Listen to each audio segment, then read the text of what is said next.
Welcome to this channel. Today, we'll explore the neuralgia conflict involving coldness or emotional distance with someone, separation following an aggressive attack, in hands or arms, blocked decision-making by authority, in legs or feet, emotional blockage preventing action, in face, painful images linger. Emotions are suppressed as a defense.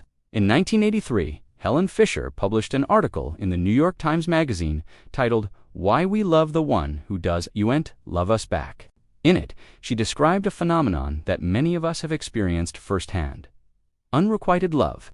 The puzzle of love that doesn't reciprocate has captivated poets and storytellers throughout history. Often portrayed as a source of great pain, but it also raises a compelling question. Why do so many of us gravitate towards those who don't reciprocate our feelings? Is there an evolutionary basis for this behavior, or is it merely a product of our cultural narratives? Fisher, a renowned anthropologist and expert on love, sheds light on this universal human experience. According to Fisher, the pursuit of unattainable love may be rooted in our biological predisposition to seek novelty and challenge. This inherent human tendency drives us to pursue risky endeavors, whether it's scaling Mount Everest, exploring uncharted territories, or embarking on daring adventures. Similarly, when it comes to matters of the heart, we seem to find ourselves irresistibly drawn to those who present a challenge, those whose affection we cannot take for granted. Fisher suggests that our attraction to these elusive partners may stem from our desire for a heightened emotional experience, a yearning for the passion and excitement that comes from pursuing what is hard to obtain. However, as any of us who have navigated the treacherous waters of unrequited love can attest, this attraction often leads to a cycle of longing and despair. When our feelings are not reciprocated, it can leave us heartbroken and emotionally drained. Nevertheless, the allure of the unattainable continues to captivate us, leading many to endure the pain and anguish of loving someone who does not love them back. Have you ever found yourself in a situation where, despite knowing that it would lead to pain, you couldn't help but pursue it? What draws us to these kinds of situations? Is it a desire for a more intense emotional experience, or a longing for a connection that remains just out of reach? Share your thoughts with us. There was once a young man who had a girlfriend. He was head over heels in love with her. They were high school sweethearts, but his love was not always reciprocated. She would give him the cold shoulder, ignore his texts, and keep him waiting for hours without so much as a "by your leave."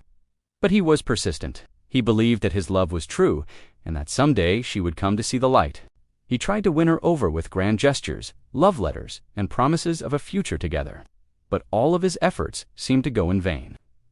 As the weeks turned into months, he became increasingly desperate. He would stalk her on social media, trying to catch a glimpse of her life. And when he saw pictures of her hanging out with other guys, it filled him with jealousy and rage. One day, he decided that he had had enough. He confronted her, demanding to know why she was playing with his emotions. But her response only fueled his anger. She told him that she never had feelings for him, and that she was only using him for his attention and affection. His world came crashing down around him. He felt betrayed and heartbroken. But his pain soon turned into a burning hatred. He vowed to make her pay for what she had done to him. One night, he broke into her house. He ransacked the place, looking for anything that would remind him of her. He tore up her clothes, smashed her pictures, and defaced her walls with graffiti. As the police arrived on the scene, he calmly walked out of the house with his hands raised in surrender. When they asked him why he did what he did, he simply replied that he was tired of being ignored and disrespected. He had finally snapped. The police arrested him and charged him with breaking and entering, vandalism, and assault. But as the trial began, it became clear that he had no chance of winning. The evidence against him was overwhelming, and the jury found him guilty on all counts. As the judge prepared to deliver his sentence, the young man looked back at his lawyer and whispered, "I don't care what he says, I deserve it. I should go to jail for what I did." The judge banged his gavel and said, "You are hereby sentenced to 5 years in prison. This is your punishment for playing God. You violated her boundaries, invaded her privacy, and destroyed her property. And all because you couldn't accept that she didn't love you back. Do not come crying to me when the bars of justice close in on you." The young man was led away in handcuffs, his head held high, his eyes blazing with defiance. He didn't care about going to jail. He had done what he had to do. And besides, he figured that a few years behind bars was better than a lifetime of unrequited love. But in the end, it was not to be. The young man's arrogance and self-righteousness were his undoing. He was beaten up by the inmates and forced to sleep with the fishes. His dreams of becoming a feared gangster were quickly dashed, and he spent the next 5 years in solitary confinement, contemplating the error of his ways. When he was finally released, he was a changed man. He had learned the hard way that revenge was not the answer, and that sometimes the best course of action was to walk away.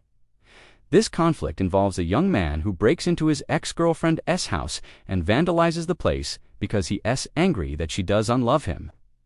The conflict in this story is between the young man and his ex-girlfriend. The young man is driven by anger and a desire for revenge, while his ex-girlfriend is motivated by self-preservation and a desire to be free of the young man's obsession. The resolution of the conflict is not very satisfying. The young man is punished, but he doesn't really learn anything from his experience. Conflict in relationships can be a painful and challenging experience, but it's important to remember that violence and destruction are never the answer. If you or someone you know is struggling with the aftermath of a difficult relationship, please reach out for help. There are resources available to provide support and guidance during these tough times. Remember, healing and moving forward is possible, and you don't have to go through this alone. In 2007, Professor Ronald Rigo published a study in the Journal of Experimental Psychology. Participants were shown a series of photographs of people expressing a range of emotions, including fear, anger, disgust, sadness, happiness, surprise, and neutrality.